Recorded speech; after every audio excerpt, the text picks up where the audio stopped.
자, 오늘은 로고스 아카데미 35가 이스라엘 왕국과 선지자 네 번째 선지자 중에서 특별히 지난주에 우리 누구 했죠? 불의 선지자 엘리야를 했는데 오늘은 이제 소제목을 물의 선지자라고 붙여봤어요. 예, 물의 선지자 엘리사에 대해서 한번 살펴볼까요? 엘리사 선지자는 이제 엘리야 선지자를 이어서 선지자직을 계승한 선지자로 나타납니다. 성경 어디에도 이렇게 선지자를 마치 이렇게 제사장이나 왕처럼 이렇게 계승하는 그런 일을 찾아보기 어려워요. 그러니까 뭐 아버지가 선지자라고 아들이 선지자가 되거나 그런 일도 없거니와 또는 하나님이 선지자를 하다가 누구에게 이제 네 선지자직을 누구에게 넘겨줘라 이런 경우도 나타나는 경우가 없는 것 같아요. 그런데 이제 오늘 말씀해 보면은 하나님께서 엘리야 선지자에게 엘리사에게 선지자직을 넘겨줘라 이렇게 이제 특별히 예외적인 사항이게 된 것이죠. 언제나 이제 예외적이다라는 얘기는 특별한 이유가 있다라는 얘기죠. 특별한 사정이 있었다. 이런 얘기는 이제 그 특별한 사정이 선지자 엘리야 때문인 거죠. 그러니까 엘리야가 우리가 지난주에 살펴봤지만 하나님의 불의 선지자요 능력의 선지자지만 너무 힘들어요.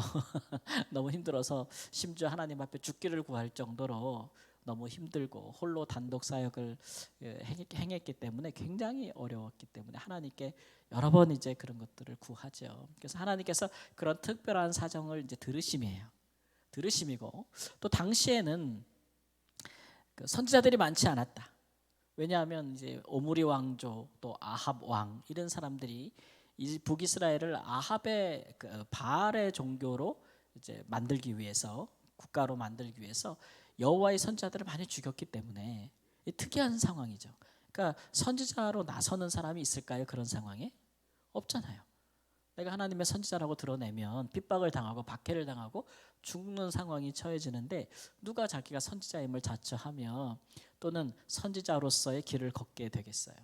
이런 특별한 상황이기 때문에 하나님께서 특별히 엘리사라는 사람을 지정하여 그에게 너를 대신하여 이제 선지자직을 수행하게 하라는 예외적인 하나님께서 그런 임명 그런 거를 주셨다. 그러니까 아주 독특한 관계가 있다라는 것에서부터 우리는 출발하게 되겠습니다.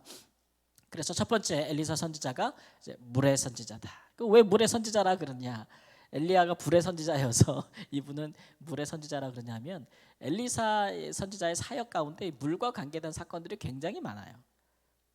우리가 이제 새벽기도 때 쭉 몇 달 동안 살펴보고 왔는데 대표적인 게 뭐냐면은 엘리사 선지자가 처음 선지자가 되고 나서 성경에 기록된 바에 의하면 이 여리고에는 물이 안 좋았다 그러죠. 원래 여호수아가 가나안 땅에 진입했을 때 여리고가 이제 완전히 무너져 내렸잖아요. 그리고 나서 여리고를 아무도 건축하지 말라고 여호수아가 이제 저주를 하는데 뭐 아합 왕이나 그 시대 사람들이 신경 쓰나요? 그러니까 히엘이라는 사람이 그런 저주에는 신경도 안 쓰고 여리고를 다시 도시로 세우기 위해서 했다가 그 예언대로 첫째가 죽고 말째가 죽고 그런 일이 벌어지게 되고 그런 이제 저주의 사건이 시행되는 일, 성취되는 일들이 오죠. 그리고 나서 이제 여리고 사람들이 이곳에 물이 좋지 못해서 사람들이 거주하기가 어렵습니다고 할 때 선지자 엘리사가 이제 물의 근원으로 나아가서 물을 치료해 줌으로써 사람들이 이제 그 물을 마시면서 거주할 수 있는 땅이 되는 것이죠. 왜냐하면 여호수아가 했던 저주는 이제 뭐 됐어요? 끝났어요. 이제 성취가 됐기 때문에 오히려 그곳에 이제 다시 이제 사람이 살 수 있도록 하는 일에 선지자가 물을 고치는 일을 하기 때문에 그렇다라는 것이고 또 이 아합이 이제 모압과 전쟁을 할 때에 이제 남유다에 있는 여호사밧 왕하고 함께 이제 전쟁터에 나가거든요. 그때는 남북이 결혼 동맹으로 맺어졌다 그랬죠. 아합이 자기의 딸을 줬다. 오늘 새벽에 그 아달랴가 얼마나 잔인한 짓을 했는지 우리가 봤는데 결혼 동맹을 맺어가지고 전쟁도 같이 했단 말이에요. 그래서 원래 모압이란 나라가 북이스라엘의 수하에 있었는데 그들이 이제 벗어나고자 했을 때에 북이스라엘 왕 아합이 남유다의 여호사밧과 함께 전쟁터에 나간단 말이에요. 그럴 때에 이 광야길로 쭉 행하다 보니까 뭐가 없어요. 물이 없어요. 다 죽게 됐어. 예. 그러니까 이제 여호사밧 남유다 왕이 여기 하나님께 물을 만한 선지자가 없느냐. 근데 북이스라엘 왕은 선지자를 뭐 귀히 여기는 사람도 아니잖아요. 그런데 여호사밧이 이제 자기는 그래도 여호사밧은 선한 왕이거든요. 이런 사람이 어떻게 그렇게 아합과 그 정치적인 동맹 관계를 맺었는지 그때는 좋았을지 모르지만 그 후에 얼마나 많은 패단이 나타나는데 어쨌든 그렇게 함으로써 이제 엘리사 선지자가 있다. 그래서 찾아갔는데 엘리사 선지자가 말하기를 내가 여호사밧의 얼굴을 봄이 아니었다면 내가 얼굴을 돌려보지도 않았을 거라고.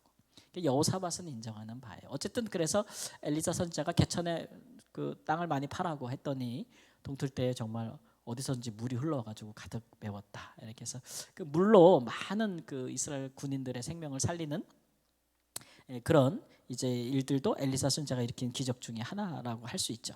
그 다음에 우리가 잘 알다시피 그 북이스라엘 위쪽에 있는 아람이라는 나라의 군대 장관 누구요? 나아만이 왔을 때 선지자 엘리사가 막 그 환처 위에 막 이렇게 뭐 손을 들고 약을 뿌리거나 뭐 다른 때처럼 뭘 뿌리거나 뭐 하지 않고 뭐라 그래요? 요단강으로 가서 내 몸을 7번 씻으라. 요단의 물로 또 나병을 치료하는 일도 우리가 또 볼 수 있고 재밌는 일 많아요. 금도끼 은도끼처럼 이제 선지자 제자 중에 하나가 빌려온 도끼가 물에 빠졌는데 그것을 나뭇가지를 들어서 떠오르게 하는 이런 전반적인 사역들을 이렇게 살펴보면은 물과 관계된 사역이 굉장히 많아서 선지자 엘리사를 이제 물의 선지자라고 별칭을 붙여줄 만도 해요. 어떤 의미에서 그러냐 보면 대부분 다 이 물이라는 것이 결국은 이제 잘못된 저주된 것을 고치거나, 그렇죠? 그 다음에 메마른 땅을 이제 물이 풍성한 땅으로 고치거나, 혹은 이제 뭐 병든 자를 고치거나 이런 의미에서 물이 많이 관계된 사역을 하기 때문에 이 물이 상징하는 바 그냥 치유 사역을 참 많이 했다. 생명을 고치고 치유하는 사역, 병을 고치고 사람들의 생명을 치유하고 자연을 고치는, 자연도 심지어는 고치는 그런 사역을 많이 했다라는 것으로 우리가 이해할 수 있겠습니다.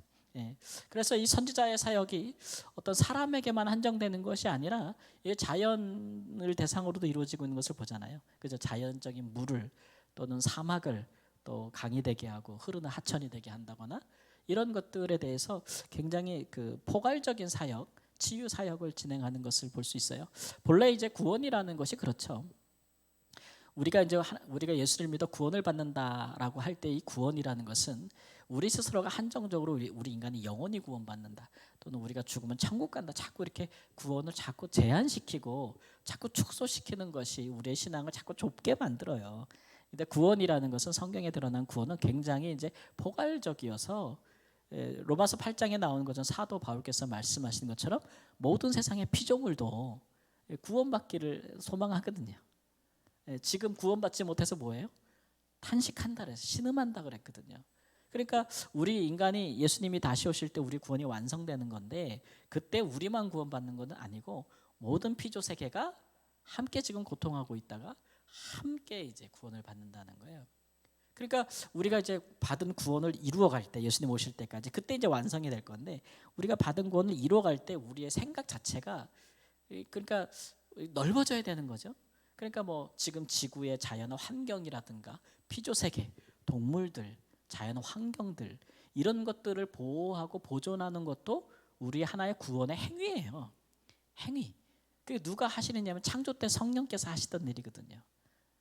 풀 하나, 나무 하나, 꽃 하나 가꾸고 그 생명을 보존하고 동물을 귀히 여기고 이런 것들이 다 구원의 행위에 속해요. 그런 시각을 가지고 우리가 구원을 생각해야지.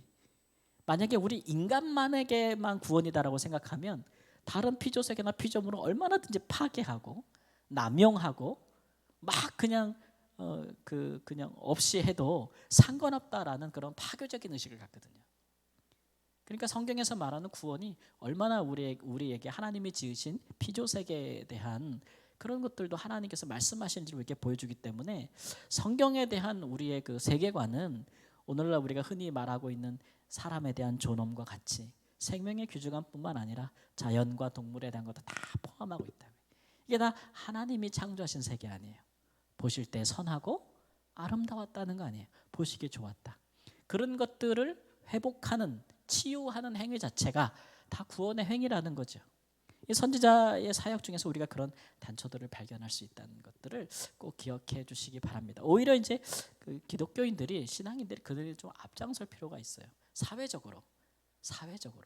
그런데 아주 그 협소한 의미의 신앙만을 생각하는 어떤 그 기독교인들 중에는 이런 뭐 자연이나 이런 것들을 다 무시해볼 만한, 심지어 구원도 영혼이 구원받는 것이지 우리의 몸하고는 뭔 사용이 있어, 뭐 질병을 고침받는 것도 구원과 아무 관계가 없다라든지, 몸에 대해서도 부정한 생각을 갖는다든지, 지나친 금욕주의 있잖아요.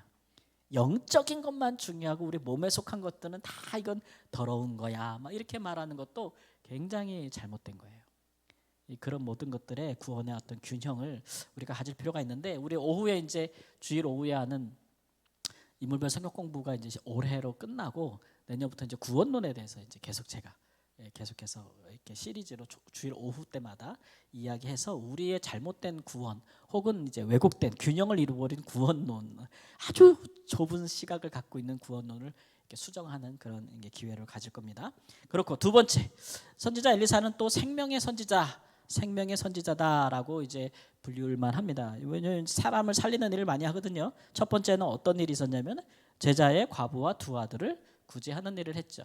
선지자의 그 학생 중에서 죽어가지고 아내가 과부가 되고 어린 두 아들이 남았는데 빚이 많아가지고 종으로 팔릴 뻔했는데, 이제 선지자 엘리사가 그들에게 나왔을 때에 있잖아요, 문 닫고 그릇 빌려가지고 기름 막 부어가지고 그칠 때까지 해서 먹고 살 수 있도록, 빚을 갚고도 먹고 살 수 있도록, 그렇게 뭐 아주 평생 그냥 배부른 로또 같은 분은 아니지만 그래도 빚을 갚고 살아갈 수 있는 만큼의 기적을 베풀어 줬다. 이거는 일종의 이제 구제의 사역이라고 할 수가 있겠고, 두 번째는 이제 이스라엘 백성들이 하도 범죄가 많으니까 그 땅이 이제 그 죄로 인해 고통받으니까 기근과 흉년이 오는데, 그 흉년에 고통받는 사람들이 많았을 거 아니에요.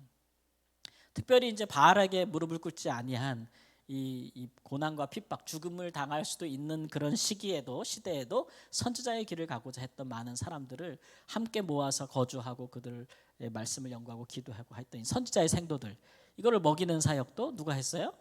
엘리사 선지자가 했어요. 먹을 것이 없을 때도 먹을 것을 갖다 주고, 또 심지어는 이제 그 이스라엘의 범죄로 인해서 아람 나라가 쳐들어와가지고 이스라엘 백성 다른 영토들을 다 치고 막 다 빼앗고 이런 다음에 마지막으로 이제 어디가 남았냐면 사마리아 수도만 남았어요. 거기를 이렇게 애워쌌다면 포위했어요, 오랫동안.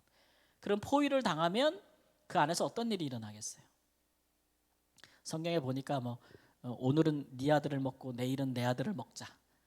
여자 둘이 그렇게 얘기하다가 오늘 내 아들을 내줘서 먹었는데 내일 네 아들 먹자니까 아들을 감췄어. 그래가지고 왕 앞에 와가지고 호소하는 거예요. 왜 그런 일들이 일어나는 거예요? 지금 우리 뭐 매일 뉴스 보고 있지만 이스라엘이 팔레스타인을 포위했잖아요. 전기, 물, 통신 다 끊어버렸어요. 그 안에서 무슨 일이 일어나겠어요? 오늘도 봤더니 애들이 바닷물을 막 먹고 가가지고 바닷물 가짜가 그 생존하고 막 온갖 이제 수단들을 다 찾는 거죠. 계속 포위된다면 어떤 일이 벌어지겠어요? 그 안에서 상상할 수도 없는 일들이 벌어질 거라. 똑같아요, 과거나 지금이나. 이런 잔인한 일들이 벌어졌는데 그 기근을 엘리사 선지자가 이거 하루아침에 아주, 그때는 뭐 물품이 없으니까 완전 인플레이션이 엄청나게 올라갈 거 아니에요. 모든 물가가 폭등하고 그 안에서 그럴 때 하루아침에 모든 물가가 정상이 될 거라고 얘기했더니 그 어떤 왕의 관리가 아유, 하나님이 하늘에 창을 내신들 그런 일이 있겠냐고 이렇게 얘기하잖아요. 그러니까 선지자 엘리사가 내가 보리라 그러나 먹지는 못하리라. 그래서 나중에 군중한테 발표 죽죠, 그 사람들이. 어쨌든 그런 일들이 일어났다. 그것도 이제 기근을 끝내고 포위된 사마리아 사람들에게 양식을 주는 거. 그것도 이제 선지자 엘리사가 했던 일 중에 하나다. 그리고 이제 심지어는 적군들에게도 이 엘리사가 양식을 줘요. 이 아람이 자꾸 북이스라엘을 침공을 하는데 이스라엘이 대비를 잘하는 거예요. 이건 나라를 침공할 때 군사 작전은 비밀이잖아요. 근데 누가 알아요? 항상 엘리사 선지자가 아는 거예요. 그러니까 아람 왕이 특별한 군대를 보내가지고 이 엘리사를 체포하거나 죽이려고 갔죠. 그때 하나님께서 이제 그 모든 적군들의 눈을 멀게 하셔가지고, 그래도 뭐 기억하시죠? 이 엘리사 선지자의 사화는 막 겁이 나고 막 그러는데, 야 그들보다 우리와 함께한 군대가 많다. 그래서 눈을 열었더니 막 하늘의 불말과 불병거가 쫙 있는 모습들을 보여주잖아요. 그렇게 함으로써 이제 눈먼 적군들을 사마리아 성 북이스라엘의 수도로 안내해 들어가죠. 그래서 거기서 이제 갑자기 눈이 딱 떠지는 거니까 자기들이 이제 오히려 북이스라엘 사람들 가운데 포위된 채로 성 안에 있을 때에 다 죽여버리자라고 북이스라엘 왕이 이야기했지만 이제 선지자가 그들에게 물과 양식을 주고 돌려보내자. 이렇게 해서 그 생명을 보존하고 심지어 적군까지 먹이는 그런 일들이 있었다는 것도 우리가 봐요. 그러니까 참 신기하죠. 그러니까 이게 다 이제 생명을 살리는 사역인데, 이제 중요한 거는 엘리사 시대의 엘리사 선지자가 이렇게 생명을 많이 살리는데, 가만 보면은 그 포커스가 사건들 대부분을 보면은 이스라엘 사람들에게 맞춰져 있기보다는 이방인들에게 오히려 더 그런 일들을 많이 해요. 뭐 당시에 예수님 말씀처럼 이 엘리사 시대에 굉장히 많은 이스라엘의 문둥병자들이, 나병 환자들이 있었는데 오히려 고침받은 사람은 이방의 군대장관 나아만이라 이거예요. 예? 그렇게 이제 하나님께서 많은 이스라엘 백성들은 굶주리고 기근과 흉년으로 죽어가는데, 하나님께서 오히려 엘리사를 통해서 이방에 있는 적군들을 막 살려 돌려보내. 막 이런 일들이 있으니까 이스라엘이 볼 때는 괘씸하죠. 선지자가 어떻게 저렇게 사역을 하는가? 어떻게 우리보다 더 이방 민족들, 우리를 적군이 될 수 있는 자들의 생명을 보존하는가, 살리는가, 막 이런 식의 불만을 많이 갖게 되는 건데, 왜 그러냐 그러면 이제 하나님 입장에서는 그런 거예요. 이제 쉽게 말하면 이방인들이 너네보다 차라리 낫다는 얘기예요. 그 시대에는, 지금 너희들이 살고 있는 시대에 니네가 이방인들보다 더 타락했다는 거죠. 더 죄가 많다는 거지. 니네들이 자꾸 하나님을 거부하고 더 타락하기 때문에 내가 누구를 향해요? 이방을 향한다는 거예요. 하나님이 그렇게 함으로써 이스라엘 백성들에게 뭐하게 하는 거예요? 질투나고 시기나고 잘못을 반성하고 돌아오라는 거예요. 예. 그렇다고 하나님이 뭐 이방인이게 됐을 때문에 미워하고 이스라엘이기 때문에 무조건 예뻐하고, 우리 하나님 그렇지 않거든요. 예, 그렇지 않거든요. 오히려 그런 것들을 보여줌으로써 하나님의 백성들을 자성하게 하는 그런 측면의 섭리가 있는 것이죠. 이제 뭐 우리나라도 있지만 흔히 이제 전 세계에서 뭐 기독교 국가라고 사람들이 부르는, 세상에 기독교 국가는 없어요. 예, 기독교 국가가 어디 있어요? 기독교 국가란 말은 쓸 필요도 없어요. 그냥 우리는 하나님 나라라는 말을 쓰면 돼요. 하나님 나라. 이번 주간에 몇몇 목사님과 함께 잠깐 모일 수 있는, 월요일날 모일 수 있는 기회가 있어서 얘기를 하는데, 자기 교회 안에서 그냥 정치 얘기가 엄청 많다는 거예요. 정치 얘기. 근데 어떤 젊은 목사님이, 이게 이제 이분이 경상도 분인데 전라도 저쪽 남쪽으로 목회를 갔대요. 담임 목사님으로. 그러니까 교회 안에서 정치 얘기를 하면 되겠어요, 안 되겠어요? 절대 안 되지. 꼭 참는데 못한, 자기 경상도 사람이니까 입장이 달라요. 근데 어느 날 전화가 왔더래. 그러면서 형님, 목사님, 미치겠구만. 제가 전라도 사투리를 잘 못하니까 죄송합니다. 그러면서 말이야, 이 사람들이 교인들이 말이야, 막 정치에 대해서 막 이렇게 다르다고 막 엄청나게 막 하소연을. 내가 교회에서 말을 못하지만 말이야, 막 인간들이 말이야 아무것도 모르고 말이야 막 불만하라고, 장로들 욕을 하고 교회 장로님도 욕을 하고 그냥 그렇게 하더래. 못해 먹겠다고 막 경상도 사투리로 막 그렇게 써더래요. 내가 여기 왜 와가지고 이 징역으로 사냐고 막 그런 얘기를 하더라는 거예요, 젊은 목사님이. 그래서 그 얘기를 듣고 웃는데, 막 그런 일이 있었냐고 막 웃는데, 그냥 웃으면서도 우리가 뭐 경상도 전라도를 위해 살아요, 목사들이? 내가 고향과 무슨 친척 그런 걸 위해서 사는 거 아니잖아요. 우리는 뭐를 위해 살아요? 하나님 나라를 위해 살면 하나님 나라 얘기만 하면 되지. 왜 자꾸 출신을 나누고 지역을 나눠서 이 목사가 그것조차 벗어나지 못하고 거기에 매여 있는가? 그래서 무슨 억장이 무너지고 평정심을 잃고 그러는가? 그런 것들이 참 안타깝다 이런 생각이 좀 드는데, 그러죠. 우리는 이제 하나님의 나라를 전파하는 거예요. 하나님의 나라를 전파하는 거죠. 그러니까 이 일들에 이제 선지자가 뭐 혈통을 구분하는 것도 아니고 지역을 구분하는 것도 아니에요. 하나님의 이스라엘이 하나님을 거부하니 오히려 하나님에 대한 이야기를 듣고 찾아온 이방인들에게 향할 수밖에. 그렇게 하나님의 나라는 확장되어지고 전파되어지고 하나님의 통치는 이루어진 것이니까 그런 것이죠. 그런 것들, 이거를 이스라엘 사람들처럼 딱 봐가지고 민족주의적인 관점에서 봐가지고 그렇게 판단할 일이 아니란 얘기죠.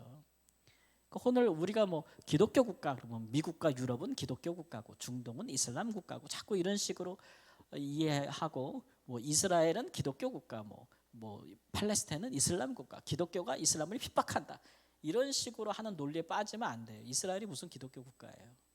아니지. 그런 것들을 자꾸 착각하면서 살면 우리가 그런 논리에 빠진단 말이죠. 이 선지자적인 시각은 그렇지 않아요. 그런 외모나 혈통적인 거나 지역적인 거 그런 걸로 판단하지 않아요. 하나님도 그렇게 역사하는 분이 아니고. 그러니까 우리는 언제나 하나님의 입장에서, 하나님 나라의 입장에서 하나님의 백성적인 시각을 가지고 세상을 분별하고 우리가 해야 될 일을 찾고 하나님이 하시는 일을 바라볼 수 있는 그런 좀 넓은 시각이 필요하다. 아멘. 근데 아직도 이제 그런데 벗어나지 못하는 분들이 많아요. 뭐 성도들뿐만 아니라 목사님들도 못 벗어나는 분들이 많아. 그래서 특정한 정치 그 종파에 속해가지고 그것이 마치 무슨 하나님 나라인 것처럼 그렇게 함으로써 백성들을 호도하고 교회를 호도하는 일들이 많은데 굉장히 두렵고 조심하는 일이에요. 그 다음에 세 번째, 그러면 이제 엘리사 선지자는 이렇게 사람들한테 다 좋은 일만 했냐? 그러면 이제 예외적으로 대부분은 다 좋은 일만 했는데 예외적으로 또 어떤 사람에게는 굉장히 그 두려움이 되는 이 사역도 했어요. 예를 들면 심판의 선지자. 그 두 가지 사건 정도로 찾아볼 수 있는데 첫 번째는 베델에서 조롱하는 자들을 저주하다. 엘리사 선지자가 이제 선지자가 된 이후에 베델에 내려갔는데 거기서 이제 젊은이들이 나와서 이제 선지자를 조롱하죠.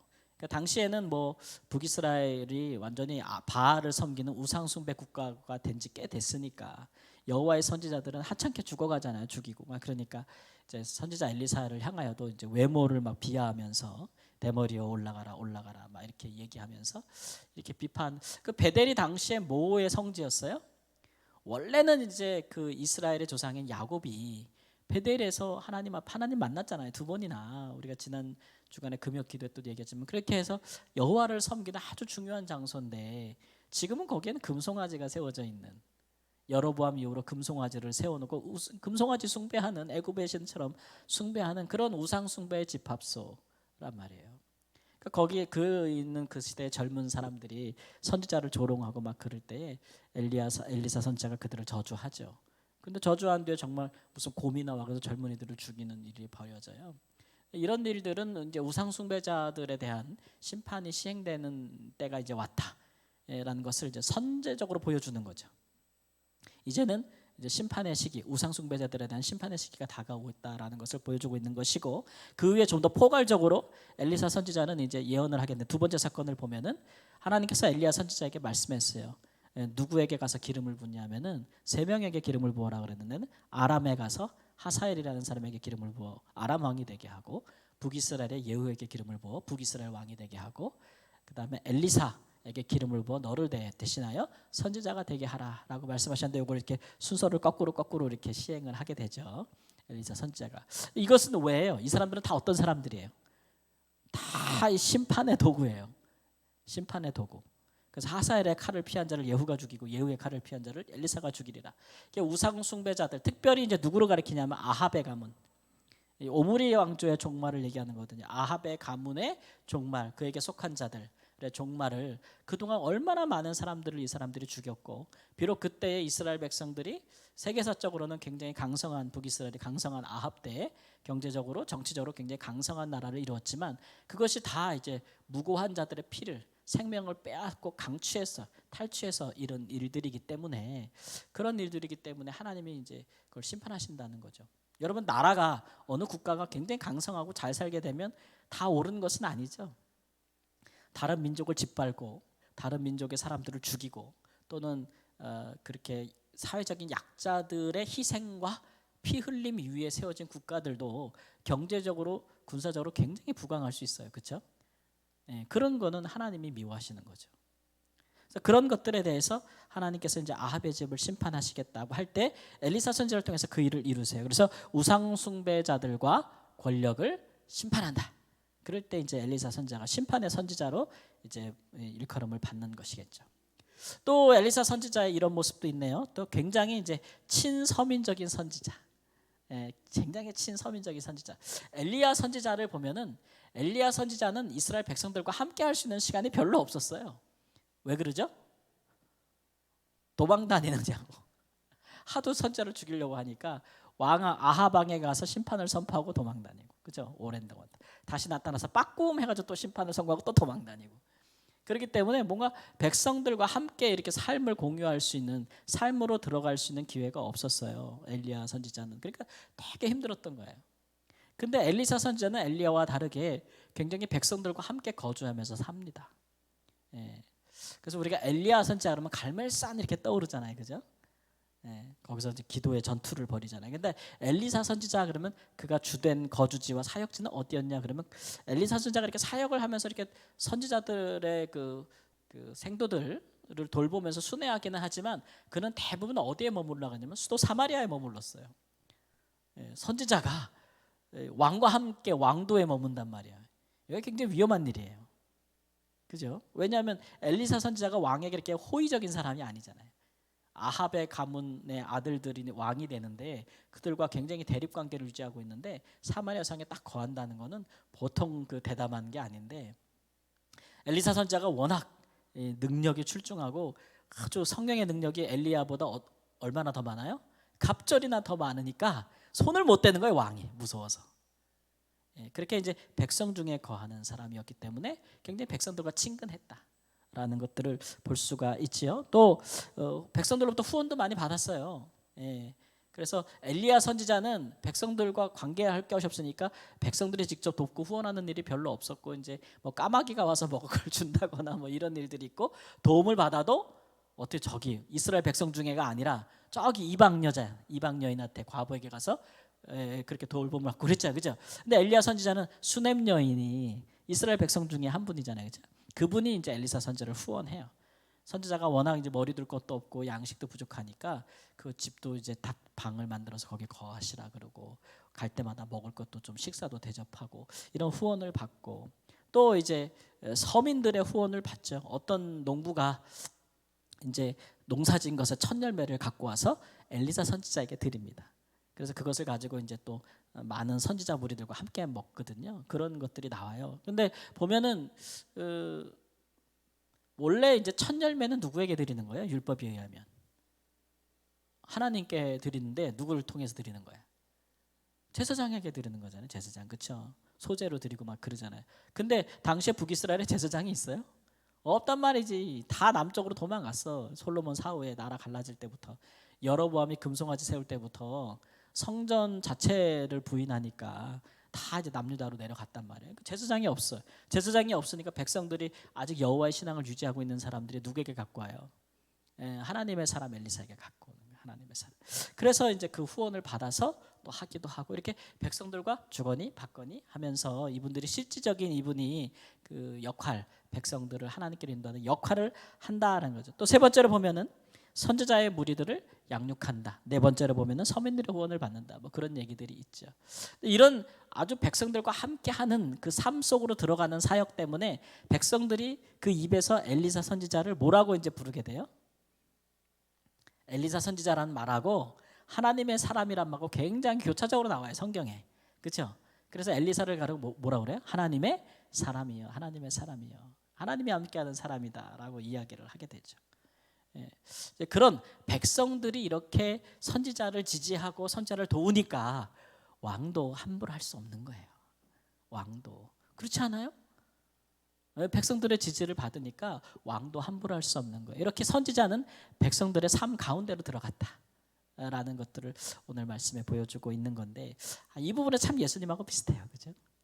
엘리야 선지자는 외지로 돌고 또 이방으로 돌면서 사역을 했단 말이에요. 숨느냐고. 근데 선지자는 대담하게 백성들 안으로 들어와서 사역을 했단 말이에요.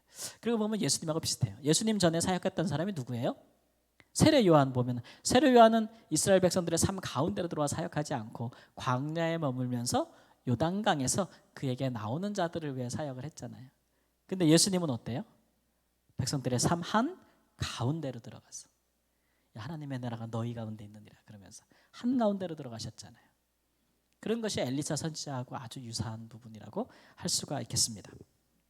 그 다음에 이제 선지자 엘리사의 특징 중에 하나가 뭐냐면 엘리사는 또 정치적인 그 선지자이기도 해요. 정치력을 좀 발휘를 해요. 엘리사 선지자가 대표적인 게 뭐냐면은 오므리 왕조와 대립한다. 오므리 왕조가 대표적인 사람이 아합 아니겠습니까? 그 아합과 그 아들들 뭐 요람 그다음에 아하시야 이런 사람들과 굉장히 대척점에 서죠. 이들은 이제 바알 숭배자들이고 이스라엘 나라 자체를 하나님으로부터 이제 떠나게 하는 일에 했던 권력자들이기 때문에 이 선지자가 이들을 굉장히 이제 쉽게 말하면 이 엘리사 선지자는 왕한테 빌붙는 사람이 아니라고요. 왕한테 빌붙질 않아요. 우리나라 역사도 보면은 권력자들에게 빌붙는 성직자들이 있거든요. 옳다 아닌 건 아니다, 옳은 건 옳다라고 말하지 못하고 빌붙는 사람들도 있었는데 그걸 나중에 회개하고 회개하지 못하고는 차이는 있겠지만, 그러나 어쨌든지 간에 이 엘리사는 타협하지 아니하고 오므리 왕조와 대립했다라는 건, 이거 어떤 면에서 보면은 정치적이라 할 수 있죠. 왜냐하면 선지자 엘리사는 하나님의 왕권을 이제 대변하는 사람이기 때문에 지금 있는 왕들이 하나님 앞에 이제 굉장히 그 하나님을 향한 반역이죠. 그래서 그런 것들에 대해서 이제 명확한 정치적 구도를 보여주는 일들을 하고, 그렇지만 반대를 위한 반대는 안 했어요. 두 번째로 보면은 백성들을 위해서 정치적으로 협력할 건 협력했어요. 그러니까 예를 들어서 전쟁이 벌어졌어. 전쟁이 벌어지게 되면은 이스라엘 백성들의 생명을 보호해야 될 거 아니에요, 그죠? 그럴 때는 선지자가 또 백성들의 생명을 보호하기 위해서 왕에게 협력할 건 협력했다고. 그러니까 반대를 위한 반대는 아니다 이런 얘기죠. 오늘날 우리가 국민들이 정치를 보면서 좀 이렇게 그 큰 실망을 하는 이유 중에 하나가, 이게 뭐 뭔가 좀 같이 이야기를 하고 서로 타협을 해서 올바른 국민들을 위한 옳은 길을 찾아가면은 그래 니네끼리 박치고 싸워도 어쨌든 올바른 길을 찾아간다 이렇게 여기는 마음이 있을 텐데, 이게 서로가 그냥 무조건 다 반대하는 거, 반대를 위한 반대, 해서 대화도 하지 않고 국민들을 힘들다고 하는데 제대로 된 입법 활동도 하지 않고 법도 만들지 않고 정치도 실종되고 서로 정적이 되어 싸우기만 하고 막 이러는 모습 보면은 저게 뭐 하는 짓들이야 이런 생각이 들잖아요. 근데 엘리사 선지자는 그 왕들을 좋아하지는 않았지만 그래도 백성들을 위해서 전쟁이 나거나 아니면 극한 위기 상황이 왔을 때는 백성들을 위해서 협력할 것을 협력했다는 거예요. 그 선지자의 이런 행보가 뭘 보여주냐면 이제 하나님의 마음을 보여주는 거예요. 하나님의 마음이 이스라엘 백성들을 하고 돌아오라고 회개를 촉구하실 때, 또 어떤 그 권력자, 악한 권력자 밑에서 고통받는 백성들, 물론 백성들도 그 탐욕에 이끌리는 바가 있기 때문에 시대적으로 잘못 가는 부분이 있죠. 지도자가 백성들을 잘못된 길로 호도하는 경우도 있지만 이 백성들이 또 지도자를 잘못된 길로 이렇게 끌고 가는 일도 있거든요. 어쨌든 그런 일들은 뭐 서로 주거니 받거니 해서 역사 가운데 이루어지는 일인데, 그럼에도 불구하고 이제 하나님께서 회개하라 돌아오라고 촉구하실 때는 나름 또 그 시대의 백성들을 불쌍히 여기시고 긍휼히 여기는 마음이 있기 때문에 그렇게 이제 하나님께서 협력하게 하는 일들을 선지자를 통해서 하십니다. 그런 부분이 있는 것이죠. 그래서 또 어떨 때는 또 하나님께서 그 마지막으로 왕조를 전복하는 일도 해서 세 번째 왕조의 전복을 주도한다. 이건 얘기는 이런 이미 있는 왕을 끌어내린다는 얘기예요. 그리고 새로운 왕을 세운다. 그래서 북이스라엘에서는 이제 아합의 왕조를 문을 닫고 하나님이 심판을 행하심으로써 예후 왕조를 새로 일으키게 되고, 그다음에 아람에게는 이제 하사엘이라는 사람을 새로운 왕조로 세우게 되고, 이렇게 이방 주변국 나라부터 이스라엘까지 왕위를 하나님께서 이렇게 바꾸게 한단 말이에요. 선지자가 그 일들을 아주 깊게 관여해요. 깊게 관여하는데 어떤 식으로 깊게 관여하냐 보면은 아주 그 적절한 타이밍에 탁 선지자를 보내서 반역을 꾀할 만한 사람에게 기름을 붓게 하고 왕으로 세우죠. 그래서 명분을 주는 거예요. 명분을 줘요. 뭐를 줘요? 명분을 주는 거예요. 나라를 전복시킬 수 있는, 뭐 혁명이라고 우리가 그러죠. 개혁이라기도 하고, 그 명분을 주게 되는 결정타를 선지자가 날리는 거예요. 엘리사 선지자가. 하나님께서 이제 허락하신 거죠. 그래서 이스라엘 가운데 그 선지자를 이런 선지자의 행보 때문에, 정치력 있는 행보죠. 이것 때문에 선지자를 백성들은 하나님의 사람으로 불렀어요. 근데 왕들은 뭐라고 불렀냐? 엘리사 선지자를 뭐라고 불렀을까요? 이스라엘, 함께 보세요. 이스라엘의 병거와 마병이요. 이게 뭐예요? 이스라엘 나라의 실질적인 어떤 군사적인 힘처럼 엘리사 선지자를 느꼈다는 거예요. 왜냐하면 적군들이 쳐들어오는데 북이스라엘은 지킬 만한 능력이 없는데 다 지켜주는 거예요. 적군이 지금 어디로부터 온다, 어디로 오니까 미리 보내서 방비하십시오.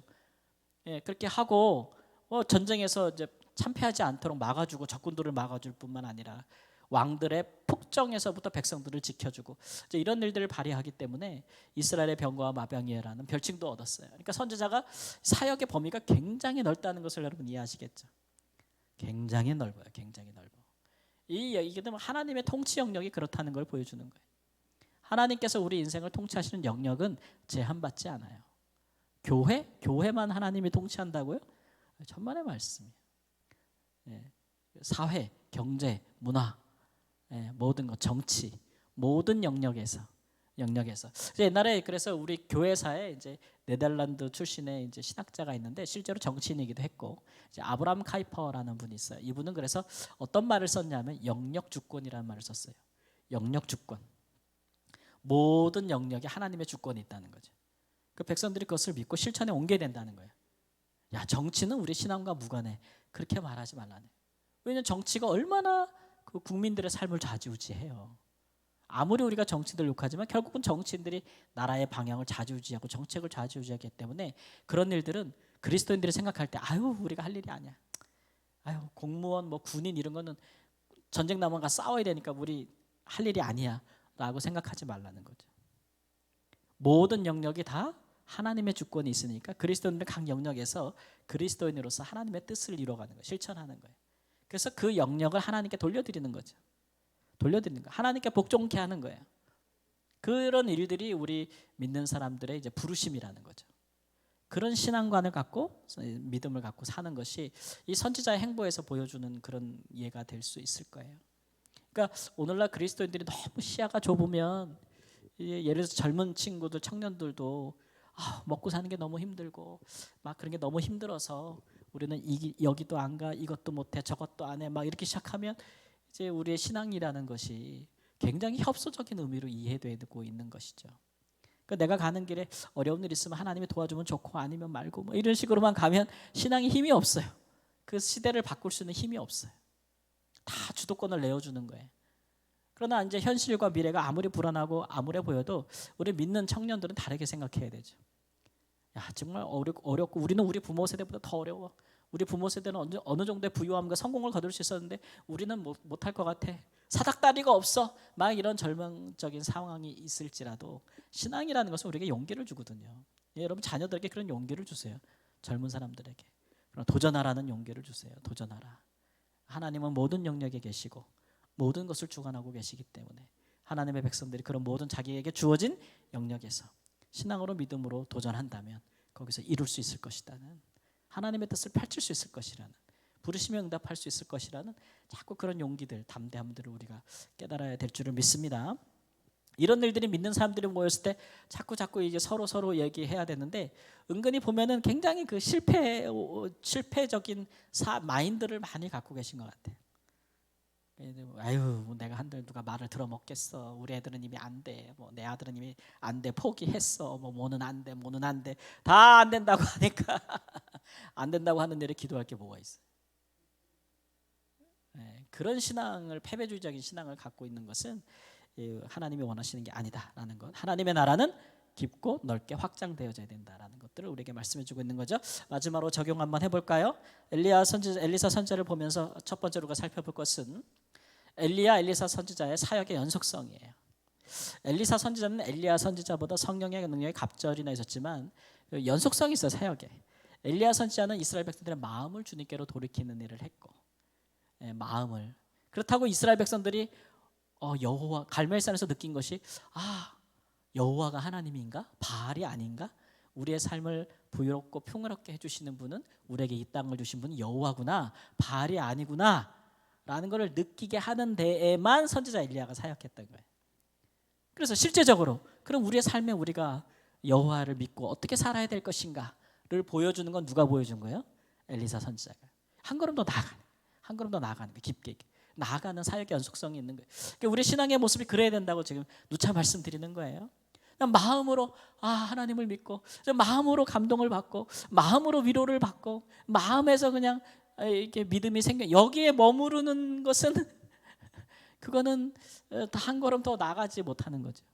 실제로 신앙이라는 것은 굉장히 전투적인 것이어서 우리의 삶의 실질적인 변화, 우리의 삶의 실질적인 하나님의 역사 이런 일들을 도모하고 그런 일들에 선지자와 같이 살아가는 그런 믿는 자들의 모습 그것이 이제 예수 그리스도의 모습인데 그런 모습을 우리에게 요구한다는 거예요.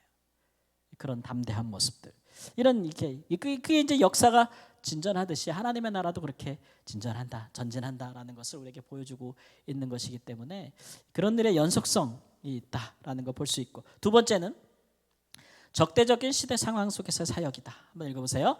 적대적인 시대 상황 속에서 사역이다. 엘리야나 엘리사 선지자를 보면은 어떻게 선지자가 저렇게 사람이 능력이 많을까? 보통 사람이 아닌 게야. 우리 이렇게 생각을 하는데, 근데 신약 성경 야고보 사도는 이렇게 얘기하죠. 엘리야는 우리와 성정이 같다 이거예요. 같다예요. 똑같은 사람이라 이거예요. 똑같은 사람이라. 그런데 그가 기도한 적 3년 6개월에 뭐 비가 내리지 아니하고 다시 기도한 적 그가 비가 내리고 이렇게 한다고 해요. 그러니까 믿음의 기도 이런 얘기를 하잖아요. 예, 그런 일들을 하잖아요. 그러니까 그분들에게 그러한 능력을 하나님께 주신 것은 그 시대가 그만큼 그런 능력이 없으면 하나님의 영광이 나타날 수 없는 굉장히 그 암울했던 시기였기 때문에 그래요. 그러니까 우리가 살아가고 있는 시대가 하나님을 많이 떠났다, 하나님을 많이 배척하고 하나님께서 참 멀다, 참 걱정된다, 참 암울하다. 그럴 때 믿는 사람들이 가져야 될 생각은 아이고 망했다 이런 생각이 아니고, 아이고 나는 뭐 대충 여기까지 살았다만 우리 새끼들은 앞으로 어찌 살고, 그렇게 하는 거 아니고 뭐라 그래요? 시대가 어두운 만큼 그 시대를 극복할 수 있는 능력은 하나님 더 큰 능력이 오는 거예요. 그런 것들을 사모하는 거예요. 사모하는 거. 그렇죠? 하나님이 더 크게 역사하시겠다. 예. 적이 강한 만큼 하나님은 더 강해요. 그런 일들에 어두움이 짙으면 빛은 더 밝아야 되는 거죠. 하나님이 시대에 그렇게 역사하기 때문에 아합과 같은 오므리 왕조와 같은 악한 자들의 시대에는 하나님께서 엘리야, 엘리사 같은 또한 상상할 수도 없는 능력을 소유하게 되는 선지자들을 사용하신다. 지금도 마찬가지다. 지금 그래서 그것을 바라보면서 어떤 그 어려움이 있겠지만 그래도 그렇게 하나님의 뜻을 세상에 드러내고 나타내고자 하는 믿음과 소명을 가진 사람들이 일어나야 된다는 거죠. 그 엘리야 엘리사 시대에 바알에 무릎 꿇지 않는 7천인이 있었다고 얘기하잖아요. 남은 자들이 있었다고 얘기하잖아요. 그런 사람들 하나님이 찾고 계신다. 예, 그런 것들 우리가 꼭 기억했으면 좋겠습니다. 그저 허구지책으로만 살아가면 안 돼요. 그것도 중요하지만 그게 우리 신앙의 전부가 아니라는 건 가장 이제 근본적인 신앙의 물음이잖아요. 사람의 떡으로만 사는 거 아니다. 하나님 위해서 나오는 영원한 말씀을 따라 산다. 이게 우리의 가장 신앙의 근본적인 질문이에요. 거기에 우리가 뭐라고 대답할 수 있는지. 마지막으로 메시아의 모형으로서의 사역 한번 읽습니다. 메시아의 모형으로서의 사역. 선지자 엘리사의 사역은 예수님 같다라는 생각이 많이 들어요. 엘리야 사역은 세례 요한 같다. 그래서 이제 예수님께서도 그랬잖아요. 너희가 메시아가 오기 전에 왜 세례 요한이 엘리야가 와야 되느냐고 하느냐. 이미 왔다. 엘리야 선지자는 죽지 않고 올라갔으니까 선지자들이 말하기를 다시 올 거다라고 얘기했거든요. 메시아가 오기 전에. 예수님 말씀에 왔다 그랬어요. 누구예요? 세례 요한을 가리키는 거예요. 사역이 똑같았어요. 백성들의 마음을 하나님께로 이렇게 고정시키는 그런 일들을 했고, 엘리사와 이제 예수님은 그 사람들의 마음을 이제 거기 들어가서 현장으로 들어가서 그 사람들이 하나님의 말씀을 가르치고 하나님의 놀라운 기적과 능력을 행함으로써 하나님의 나라를 실질적으로 이루어가는 삶의 현장 가운데 하나님 나라가 여기 있다라고 말해줄 수 있는 그런 사역을 하셨다는 거죠. 그런 면에서 엘리사 선지자의 사역이 예수님을 보는 듯하다. 그래서 예수님의 모형이다라고 하고 있는 것. 우리 이제 신앙생활에서 우리 그런 얘기 많이 하잖아요. 우리가 예수님을 믿고 따르는데 우리가 뭐 작은 예수가 됐으면 좋겠다. 작은 예수가 돼야 된다라는 것들이 이제 이런 것들을 의미하는 거죠. 그래서 우리 삶 가운데 사람들한테 말할 수 있는 거죠. 하나님의 나라가 여기 있다. 여기 있다. 예. 하나님의 나라는 우리 마음에 임하는 것이기도 하지만 천국이 우리의 삶 가운데 우리의 삶을 통해 임하는 것이기도 하다. 그러기 위해서는 우리가 선지자 같은 때로는 그런 용맹함 필요하죠. 엘리사 선지자가 했던 것처럼 물의 선지자라고 해서 우리가 초반에 얘기한 것처럼 그렇게 사람들의 생명을 살리기도 하고 잘못된 것을 고치기도 하고 또 고통 중에 있는 자들을 돕고 생명을 구원하기도 하고 이런 일들을 하나님께서 우리에게 하기를 원하신다는 거예요. 그런 일들을 우리는 참 많은 부분에서 같이 할 수 있어요.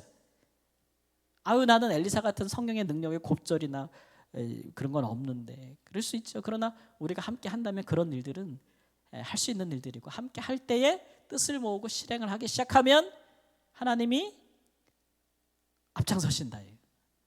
앞장서신다. 지난주에 우리가 얘기했던 거죠. 하나님이 앞장서신다. 주일날 얘기했던 설교 때. 침묵만이 능사가 아니고 아무것도 하지 않는다면 아무 일들이 일어나지 않지만 하나님의 나라는 작은 일 같아도 그 일을 하게 되면 마치 그 겨자씨가 같이 마치 부푼 누룩에 같이 그렇게 역사되어진다. 하나님이 그 일을 주도하신다라는 것들이 우리의 믿음이니까 그런 일들의 마음을 품으면 기도 안 할 수가 없어요. 마음이 뜨거우니까.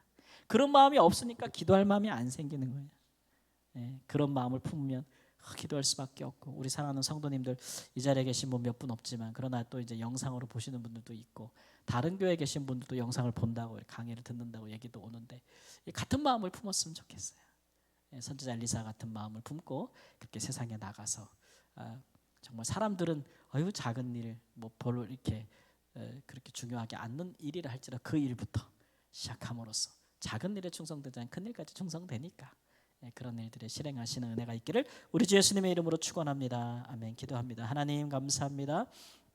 오늘 저녁에도 우리에게 귀한 말씀을 주시니 듣고 잊어버리는 자가 아니요 듣고 믿고 가서 행하는 자가 될 수 있도록 인도해 주시고, 곳곳에서 하나님의 백성들이, 하나님의 선지자와 같은 사람들이 하나님 세상을 향한 주의 마음을 품고 그렇게 하나님 그 시대에 하나님의 나라가 여기 있다고 말할 수 있는 그런 굳건한 하나님 생각과 믿음과 삶을 가지고 실천할 수 있는 하나님 믿음의 온전한 자리에 이를 수 있도록 축복하시고, 이 시대가 하나님께서 천국의 문을 활짝 여시는 복된 시간이 될 수 있도록 성령의 역사하여 주옵소서. 존귀하신 예수님의 이름으로 기도합니다. 아멘.